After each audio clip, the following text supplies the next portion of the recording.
But what are the implications for the way in which China innovates that we can learn and work on in terms of what innovations we should look to and how our clients and brands should be innovating? Well, to talk about that, I'm absolutely delighted that we have Liam Brennan, who is the Global Lead Consultant for MediaCom for Blink Consulting. Yep. Good to see you, David. It's good to see you. Thank you very much indeed for joining us. Good to be here. It's a fascinating subject because we've heard a lot yesterday and indeed this morning about how key and important innovation is.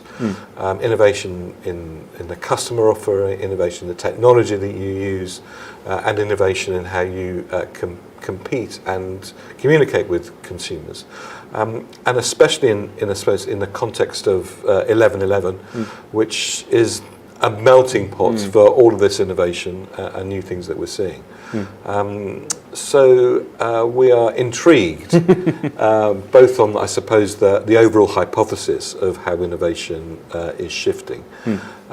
So perhaps you can take us through the hypothesis of it, and then we can, towards the end, discuss some of those implications. Sure, fantastic. I mean, I'd love to. It's such a fascinating topic, and certainly, last 2 years, especially sitting in London, the amount of innovation that has come through because of what happened in the pandemic, and the brands that are leading now certainly were the brands who are thinking forward and acting very differently. And this is a great time for brands to take stock, not only in what they could be doing in the future, but also particularly in e-commerce and what they can learn from Singles Day coming up. So I'll step everyone through that now. So again, thank you. Blink Consulting, by the way, for those who don't know as well, is MediaCom's in-house digital transformation consultancy. And we have a number of different specialty areas. We also have offices within our Beijing office, as well as London, New York, and some other cities. But one of the areas of focus for our consulting offering has been around innovation. So I'm going to step you through some of our learnings a little bit from that innovation function within consulting, but also in reference to China. And the question we often get asked is, what makes a great innovation hub? We spend a lot of time talking to clients about the need to diversify their approach to innovation from going just to Silicon Valley and starting to look at other different areas of the world, because they all have different areas of specialism. And it gives you a broader range of companies to work with, but also might help you find those little nuggets of truth from other places before someone else gets there. If we look to a couple of different examples from around the world of great innovation hubs, you can see on screen here, I mean, lovely weather all these places, by the way. In the top left, Boston. Boston is the home to MIT, the home to Harvard, a fantastic center for innovation in mathematics, science, and technology. Moving across to the top right there, you have Tel Aviv, from the startup nation, a great hub for tech startups, particularly around security, artificial intelligence, and for us specifically on this call, media and marketing. Down the bottom, Cambridge. You could also say Oxford, but obviously the university runs that town, but also that is the big hub for science and technology, not just in the UK, but also in Europe. And lastly, one that's sort of popping up at the moment, Singapore. Tax structures, an ability to migrate talent from across APAC, as well as, I think, just generally a nice, compact, easy city to live in and travel to. An Australian mate of mine said the best place to start an Australian tech company is in Singapore. So these countries, these cities are all very different in their special areas, but there's three things that we found that are common throughout, and we see this in sort of any innovation hub story around the world. The first thing is they typically have some sort of leading tertiary education center there. So MIT, Harvard, Cambridge University. There's some leading institution there where not only talent is educated and migrates from, but also those education centers are often the driver of the innovation that comes from that particular place. Secondly, there's a flow of capital conversation. So either there is currently VC set up in those markets, or that country has set up some sort of infrastructure agreement in order to make those places a little bit more appealing to companies to set up in. And lastly, and I think this is mainly for, maybe not cities like London where we are now, where we see a variety of different technology centers pop up, but in many of those examples, these were places where there already was a base for leading technology innovation or finance innovation or science innovation from large companies that then attracted smaller companies in, either to get purchased by those companies or indeed to partner with them. And you're probably thinking, I've missed out on one key city or one key area in all this conversation. That is the grayed out area above this slide, which is Silicon Valley or San Francisco. And that is the perfect manifestation of a Western innovation hub, and probably the one that most people will think of when they're talking about innovation, because of Stanford being the hub for engineering excellence globally. You have all the capital flowing through those places already. You have the California government with some lower tax rates. And also the tech industry has been there 50, 60 years. That's where microprocessors were first built through Intel. Silicon Valley was a hub way before the Apples of the world and the Metas of the world moved there. So suddenly you see a place like Silicon Valley becoming a hub for pretty much most of the advertising and MarTech that has been impacting our lives in the industry for the last 10 to 20 years. You have Google, I have to keep saying Meta now, not Facebook, but Meta's there. Apple through to the latest ad tech and Salesforce, Oracle, Adobe, but also some of the tech infrastructure, but also places like companies like Uber, who are a transport company, but are getting into the media space in selling space on their vehicles and selling data. So suddenly, even though you might have sales offices in New York or London for dealing with these companies, that innovation hub, because of that tertiary education element, because of the funding, because of the talent that already sits there, has now been a center for sort of media and marketing innovation over the last 10 years. Now, you're probably wondering, why aren't I talking about China yet? Because we're obviously here to talk about China. I wanted to use this as an example to give you an idea of where sort of innovation starts and builds from. And we'll always see a lot of Western innovation come out of Silicon Valley because of all these different things. You might see a little bit pop up in Seattle with Amazon and Microsoft, but I don't think we're going to see a massive change in Silicon Valley being a hub for the US. But when it comes to China, it's the similar story has started in China, but something different is starting to happen in China. The problem with Silicon Valley is that Silicon Valley is a really expensive place to live. Right, and salaries are high. It's very hard to break into there. To go and start a business now in the States, if you want to be a startup, you probably have to go to Denver, or you have to go to Salt Lake City, somewhere that's a little bit cheaper, or you have to be really cash rich. China's already found that problem and started to navigate away from Shenzhen as being that home of innovation. Shenzhen, obviously, as a city, didn't really exist as a city until the 80s, and Deng Xiaoping putting those sort of special tax breaks in place as a special autonomous zone, very close to Hong Kong, to specialize in technology, that helped build that industry up out of Shenzhen. But if you go across China now, all these massive companies that deal with media, technology, telecommunications are popping up everywhere throughout China. They might come up first in Shenzhen or Beijing or Shanghai, but they're based everywhere. I think China's taking the best of what made innovation hubs in the West great and started putting those in all the big cities in China, but also looking to tier 2 cities and possibly even tier 3 cities as places to hub companies, because talent is cheaper and they can do more. So that's why you see on the screen here, none of these different companies that might not be household names yet in the West. They've probably only made an impact within China, the Chinese diaspora, or maybe elements of Southeast Asia, but there's a lot more room to grow. But they're still taking the best of what makes a great innovation hub and just transplanting that in very different cities. I'm going to come back to talk a little bit more about some of those companies in more detail, but I think I want to talk about just how that innovation emanates out of China into other countries. So I think that's quite important for you to understand what makes these companies great and what we can learn from them. I might be being a little bit cynical here, but personally I don't feel that there has been that much innovation in terms of new companies in the media and marketing space in probably the last 5 years outside of China. I think China has been the place where you have seen the new being done very well, and in a sort of reversal of roles, you're now seeing the West starting to take what's great from China and apply it through Western technology, rather than, say, the Chinese looking to the West and then sort of making their own version of things. And there are three areas I think that have been good examples of this. The first is mobile payments. And this has been something, I think, in Asia at least, it's been around for a little bit longer than that. I spent a lot of time in Japan, for example, and they had mobile payments for quite some time there, but certainly the Chinese have mastered it. And even now, we still haven't got mass adoption in the West yet. We obviously see Apple Pay taking off. You see peer-to-peer payment systems like Venmo becoming very popular. But if you go to China and you have WeChat, everything works on your phone. It's all embedded. You can go into anywhere, tap your phone, manage all your payments through your phone device. It's so much more advanced there, and it's certainly something we are catching up on in the West. The second is what I call e-commerce 2.0. Obviously, e-commerce was definitely more of an American thing originally, where it came from, but the way that the Chinese have taken e-commerce and turned that into not only a merging of virtual and physical, so Alibaba owning Tmall, but also owning physical spaces and being able to shop and buy across both, the idea of last mile delivery, that's all being driven out of China. And that China is much more advanced in that than we are in the West, and we are definitely playing catch up. And last is live streaming, something that has, I think, come into its own during the pandemic.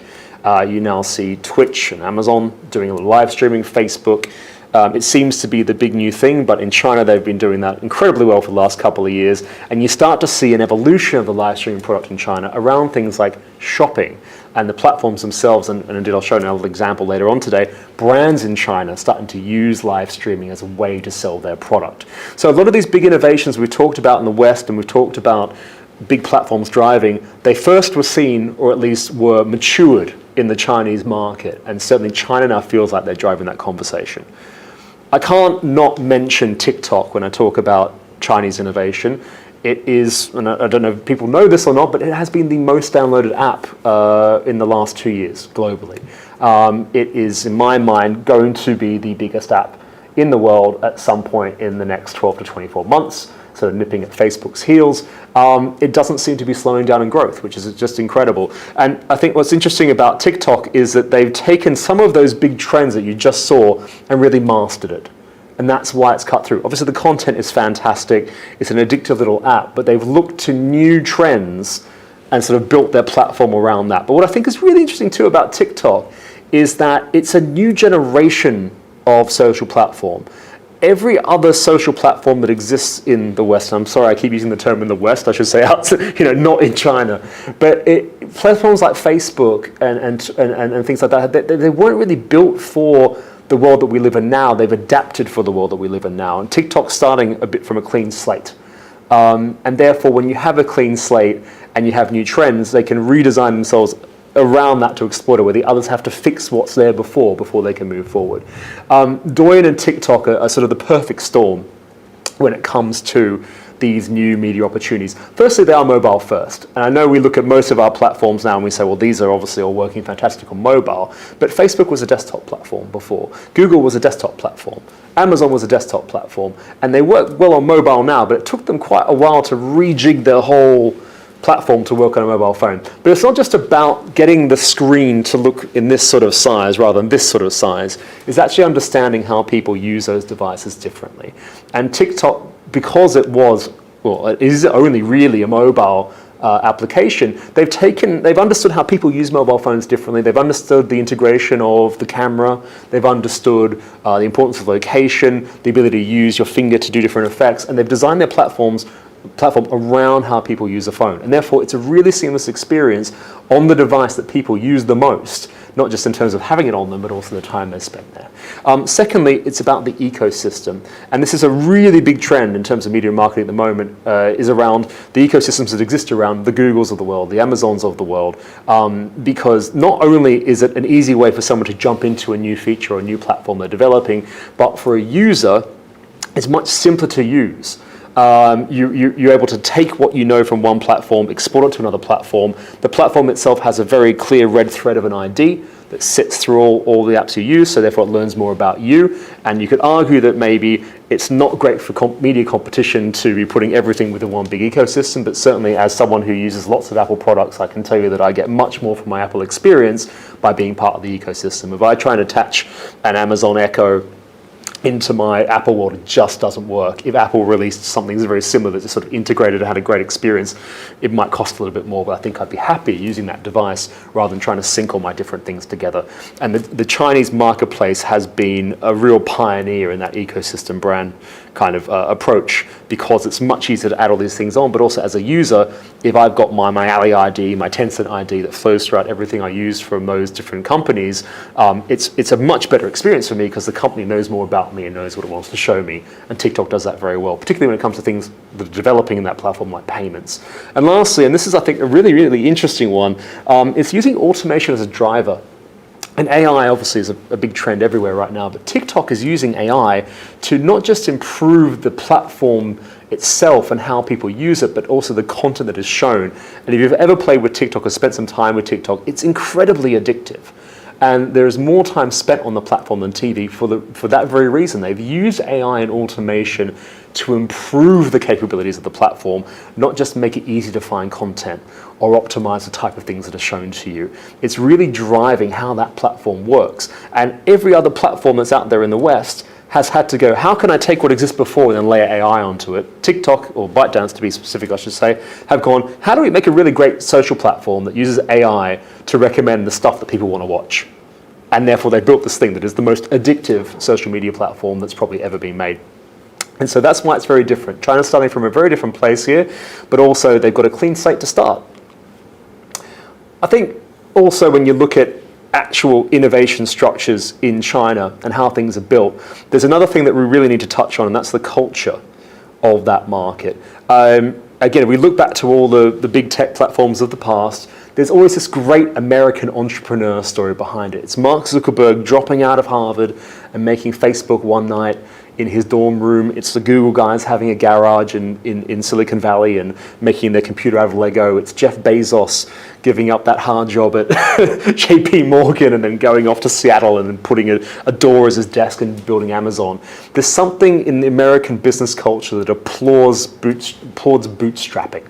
The idea of this one person has come up with a brilliant idea, who wants to bring it to the world, has done it themselves, then goes and gets the capital, then goes and gets the team, and then starts to build something really interesting, and it blows up. It takes a lot of time to do that, a lot of effort. I think back to when I was at the tail, I think just starting out of work in my employment life when Facebook sort of started bubbling up in the States. It took a good couple of years for Facebook to really come out and dethrone MySpace. But if you look at ByteDance and the journey that TikTok and Douyin has been on, it went from not existing to being 100 million users in about 6 months.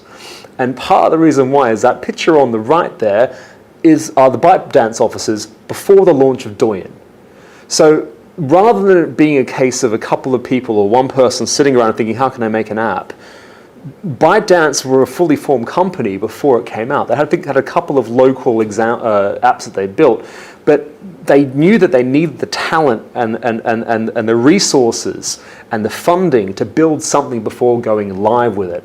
So suddenly you've got a situation there with on the left you've got, let's make a sort of alpha version, get it out to market, see what works and what doesn't, and then we'll tweak it. Where you've got China who says, actually we've got a great idea, let's get some people together, let's build some talent as a team, build something together, work on it, and then launch it near fully formed. And if you think back to TikTok a couple of years ago, it actually hasn't changed a great deal in terms of the actual consumer-facing nature of it. It's pretty much the same.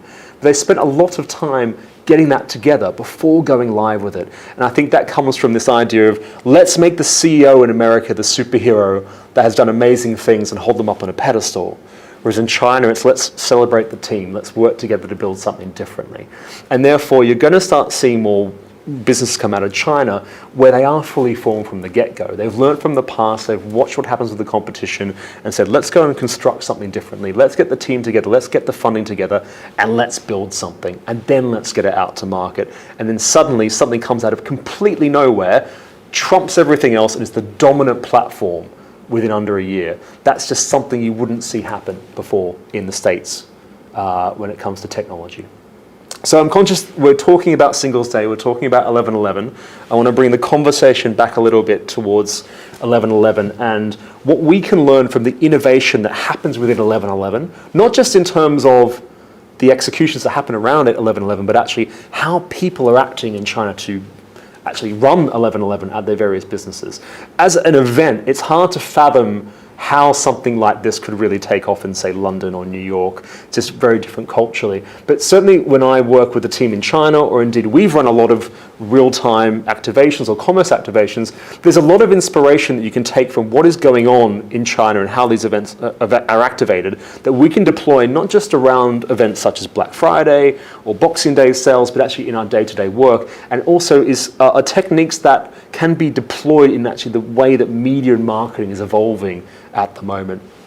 The first is around strategic alliances. I talked a little about the importance of the ecosystem, and it's never been more important when it comes to media marketing than it is now. The truth of the matter is, at the moment, most of the power in the media marketing ecosystems, at least from a digital perspective, is probably sitting within a handful of companies. The FANGs, the GAFAs, whichever abbreviation you want to use, it's Google, it's Salesforce, it's Adobe, Facebook, Amazon. These companies are doing a lot, not just in terms of the media space, but also the ad tech and the martech that sits at the back of what they're doing. And in the same way that you need to work with Ali, or you need to work with JD when it comes to 1111, you need to form a strategic partnership with these companies in some shape or form. Now, that will vary depending on what type of business that you're working on, but knowing that these companies provide not just media spaces, DSPs, ad tech, but also provide the cloud computing, provide the data infrastructure. It's worth taking time to have a look at which of the partners that you have got the most stake in, or provides you with some sort of strategic advantage, and evolve the conversations you're having with these partners to being, not just being, hey, can we get a discount on our media? Hey, can we do something with you with regards to our cloud computing, and say, actually, we want to use you as a partner in all of our media marketing. Hey, Google, let's look at how we can use it from a DSP perspective, for our cloud computing, for our personalized creative work, and start to form a larger partnership with them. And as an agency person, that's a weird thing to say because we wouldn't have said that 10 years ago, but certainly now it feels like you need to bring these partners to the table and evolve that conversation from being one just purely of trading into being one of actually getting strategic advantage. We have a really good example of actually some work that was done partly in our Chinese team as well, but we've worked with a global fashion brand to increase their ability to capture data by about 50%. So by that I mean how they run their advertising in order to capture first-party data to sort of combat the cookieless world in their own data systems by working with a leading tech partner to restructure their approach to MarTech and how they use their technology off the back of their advertising to enable that capture. That partnership that's in place wasn't just put there to get a discount on ads, it was actually put there to help that particular client and indeed ourselves get more out of their technology, but get more help in regards to how they build their creative, how they look at their measurement, but also how they build best practices on the platform and get a leg up on their competition who might not have that strategic partner in place already. It's a very good piece of advice, and certainly one we see time and time again in China, where those clients that have built those partnerships with those leading brands get a leg up on their competition, and are particularly useful for events like Singles Day. The second is around creating fit-for-platform content to maximize your value. The Facebooks, the Googles of the world have had massive growth in the last few years because they've really tapped into TV budgets. They've built ad formats that are tailored towards readaptation of 30-second TVCs. So suddenly as eyeballs have shifted online from TV, they've been able to say, hey, actually, let's get those eyeballs, but let's not put those sort of image and text ads in front of consumers. Let's actually put the stuff that works from TV and put it in a digital environment. With new platforms that are coming out, a la TikTok, you are starting to see a little bit of a change in that, yes, you still see video being used, but it's 15 seconds long. And it's vertical, not horizontal. But it's also slightly different how things are being created. So we're still seeing time and time again that particularly creative agencies are still looking at ways of adapting the 30-second TVC into a slightly smaller box or a slightly different box. That's not the best way to go about doing it. You really have to go and look at these platforms and say, how are people using these platforms? Are they using it differently? And start to make the content that not only fits in that different box, but also fits with the tone of that content that's being put out there. You'll see on the left there's a picture there of a lady holding up a pack of Temptations. It's a Mars food. This is some work we did with TikTok at the start of 2020, where it was one of the first TikTok activations that we did as MediaCom. But what we did here was work with the creative agency, TikTok, as well as MediaCom themselves, and say, let's try out different creative executions to understand how TikTok works. Again, this is nearly 2 years ago when there wasn't a lot of learnings on how TikTok operated. Say, what can we take in terms of best practices for actually how we build the creative, but also what's the messaging that sits within the creative that's going to make sure that users don't skip past it and go and watch the content. And we found a bunch of catfluencers, which is a real job, people who make videos with their cats, and we got them to make the ads for us through TikTok, rather than the creative agency building them. The creative agency briefed them in, gave them the guidelines, the influencers went off and made the ads. We took those pieces of content, we ran them as paid ads. And those ads were watched over double as long as typical TVCs that we put out on the TikTok platform. And the brand recall rates, brand preference rates were all higher than the TVC. So suddenly you start to see there that it's not just about readapting what you have, it's about changing how you communicate to those audiences because they use platforms differently and they expect a different thing from the type of content that you'll see on that platform. And you'll see that done very successfully on Singles Day, where people are building creative or working with KOLs in China to put out their messaging for their products. And it's something we should start thinking about when we are using new platforms in the West. Connecting content to commerce. Something that has been done actually pretty well right now. It's great that people have realized that people don't have a brand user journey and a commerce user journey. But a lot of that connection has just come from, hey, let's stick a buy now button on an ad. The purchase journey is far more complicated than going, I saw a TVC, now here's a buy now button, I want to buy. There's a lot of research involved, there's a lot of back and forth. Fantastic research from Google called Decoding Decisions, which is worth checking out around search and how people make that journey.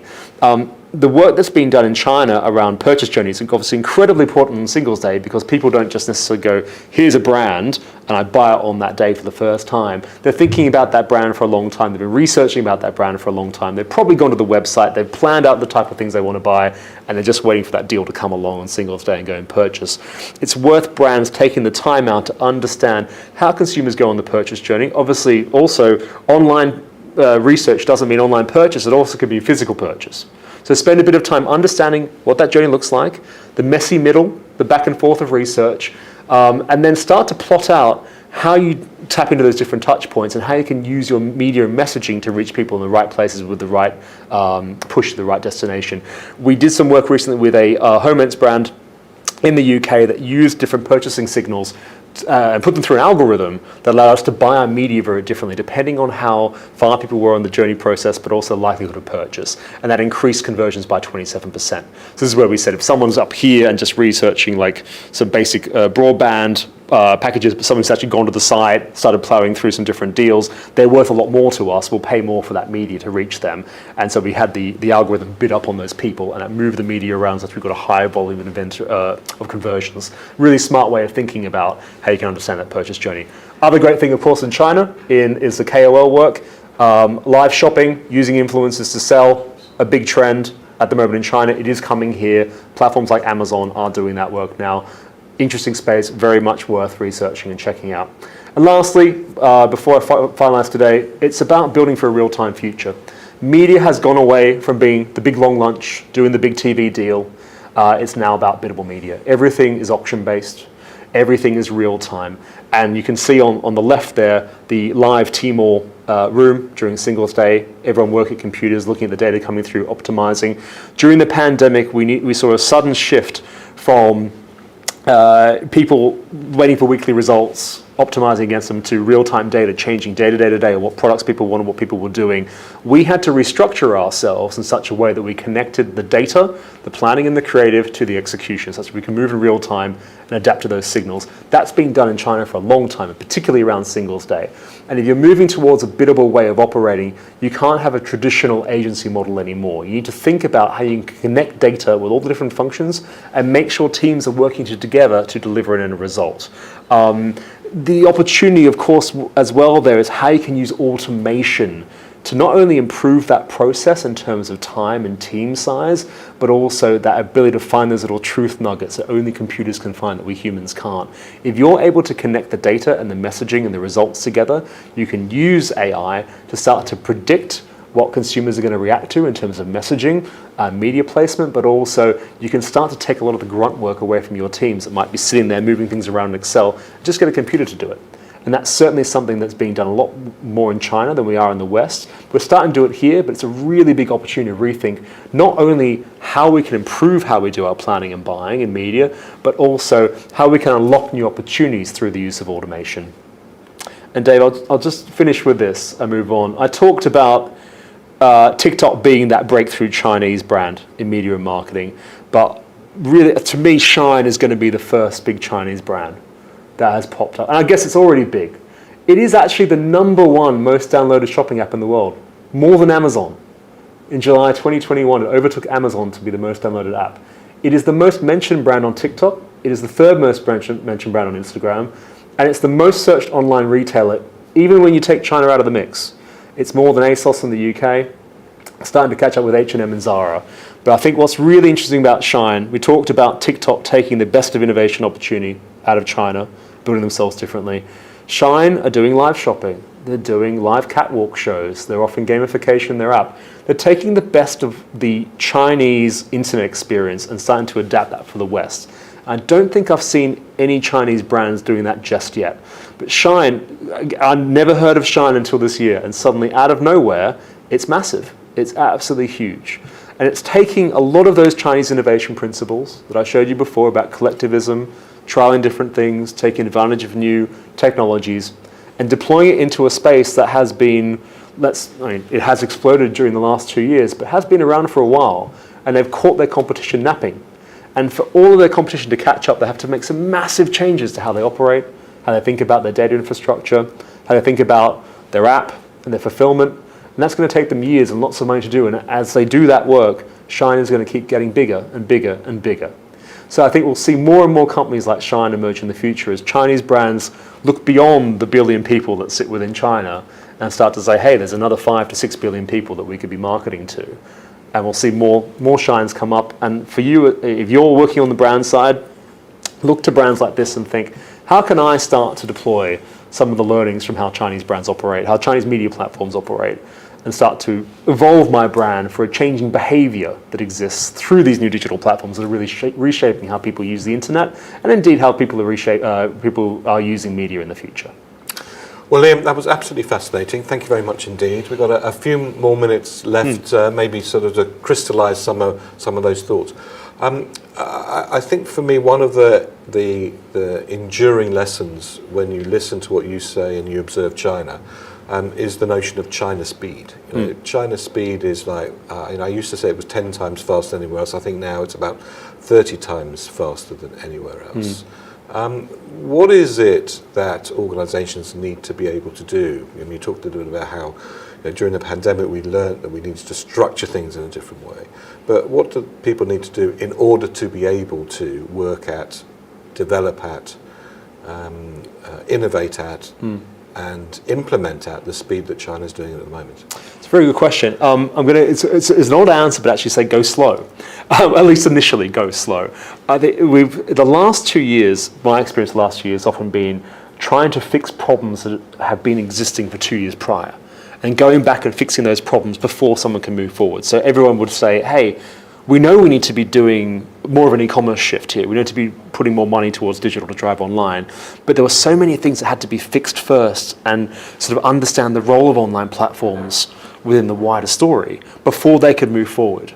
And if brands took a step back, a little bit like the Chinese brands are doing now, they're taking stock, looking at what's going on and saying, this is where we see the opportunity, this is the technology we need, these are the infrastructure changes we need to put in place, then let's move forward. And that's how they move forward so quickly. It feels like it's just come out of nowhere, but it hasn't. Those companies like Shine, ByteDance building Douyin, they would have spent a good amount of time planning first. But I also and think going fast. So give me an example. I spent quite a lot of time at Douyin, clearly before the pandemic was there quite often. In one of the sessions that I had with their executive board, so all the founders, something came up, and it would require them to do mobile phones in order to make this concept sort of work. And they'd all looked at each other, the founders, who looked all like they're about 25, all multi-zillionaires even at that point. And they said, well, maybe we should just make some mobile phones. No fear, and setting up, to your point, setting up for success, but setting up to be global media companies from day one. Yeah. Not a gradual iteration to that. Yeah. The test and learn agenda is very important. I think taking risks. We are quite risk averse in the West, I think, and the Chinese aren't. They know that if you want to grow fast and grow big, you've got to take those big bets. When I talked about going slow before, I think what I was really trying to get at is if you know exactly what your future goal is and where you want to move and you set that agenda, making those big choices becomes slightly less risky. If you know of your shine that you want to be a dominant online platform, and the way that you're going to do that is by offering an entertainment experience within the app, suddenly when a new technology comes up like that, it's like, well, if we've got virtual shopping and it's going to cost us $100 million to make that decision, you can make a riskier decision around that because you know where that fits in your longer term strategy. If you don't have that longer term strategy in place, you go, well, that's a very risky thing to do, to be spending $100 million on the virtual shopping experience. So certainly a combination of taking risks, experimentation, but with a very clear view to where you're going and what you'll need to get there in the future. The combination of those two things is this has driven Facebook more recently. Let's say same thing. The metaverse is a very smart bet by Mark Zuckerberg to say, at the moment it's not going to be a big thing, but actually in the future it will, and we need to put a bet against it. I think what's very interesting about this year's 11/11 is how much activity, completely integrated sort of shopping is being done on Alibaba's metaverse platform. I mean, they don't call it a metaverse platform, but it is a metaverse platform. And again, I think maybe Facebook are trying to catch up with what they're seeing elsewhere. Well, I mean, if people watching haven't looked at Cheyenne, look at it, study it, observe it. It will serve you amazingly well in order to do that. One last question before we have to go. We talked a little bit about the notion of ecosystems, and you talked a little bit about an ecosystem versus, I suppose, the Apple closed system. What is it? I mean, can you sort of summarize what is it that is the difference between a walled garden and an ecosystem? It's a good question. Often I treat them as one and the same. I think there's the ecosystem from a brand perspective, where there's the halo that comes from a strong brand. And anytime a brand launches a new product, you might be more likely to try it. But then there's that ability for other new products to tap into existing products to make that product experience better. I think when it comes to China, Xiaomi is a very good example of a brand that does that well, where their devices are all work together in some shape or form to make a better experience. So if you've got the connected household, then the Xiaomi fan is going to work better with I think they do have a connected fan. The connected fan is going to work better with their system than you going off and buying another product.